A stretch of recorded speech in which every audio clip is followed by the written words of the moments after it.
امریکا یو ځل بیا لوی منافقت ترسره کړ. پر ولسمشر غني د امریکا له لوري فشار وروستي حد ته رسېدلی و ترڅو اجرایه ریاست ومني، خو ولسمشر غني لکه غر غوندې جواب ورکړ او اجرایه ریاست یې ونه مانه. دا چې ولسمشر غني څنګه ځان خپلواک ثابت کړی دی او څه کړي دي د امریکا پر وړاندې په دغه ویډیو کې را سره کتلی شئ. ګرانو لیدونکو السلام علیکم. پر غني د امریکا فشار وروستي حد ته ورسېد خو هغه اجرایه ریاست ونه مانه. د ولسمشریزو ټاکنو د پایلو له اعلان وروسته سم عبدالله د پایلو له منلو انکار وکړ او ویل چې هغه ټاکنې ګټلې دي، خو ورسره سمې دا خبره هم وکړه چې ولسمشر غني دې ورسره جوړجاړی وکړي.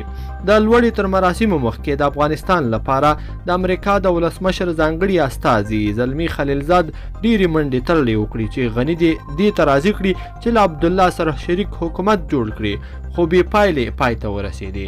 عبدالله هم په همغه ورځ د ټول شموله حکومت د ولسمشر په توګه لوړه وکړه چې اشرف غني د راتلونکو 5 کلونو لپاره لوړه ترسره کوله.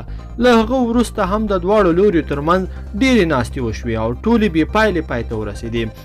د ځینو سرچینو په حواله ولسمشر غني دې ته هم تیار شوی و چې عبدالله ته په حکومت کې 40 سلنه ونډه ورکړي، خو عبدالله د تیر په څېر د اجرایه ریاست غوښتنه کوله او غني دا غوښتنه نه منله.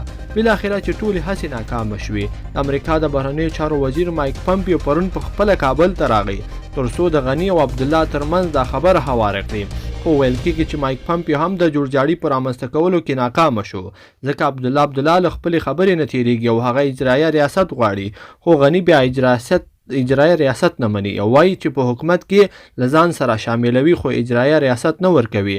همدا لامل شو چې د امریکا د بهرنیو چارو وزیر وویل چې افغانستان سره په خپلو مرستو کې $1 میلیارډ مرسته کموي او دا په دې خاطر کوي چې غني او عبدالله ترمنځ اختلافات نه ختمیږي.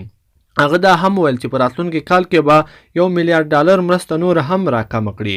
ګرانو لیدونکو په دې هیله چې دا ویډیو به مو راسره تر پایه پورې لیدلې وي. که مو ویډیو خوښه شوې ویډیو لایک کړئ او چینل هم سبسکرایب کړئ.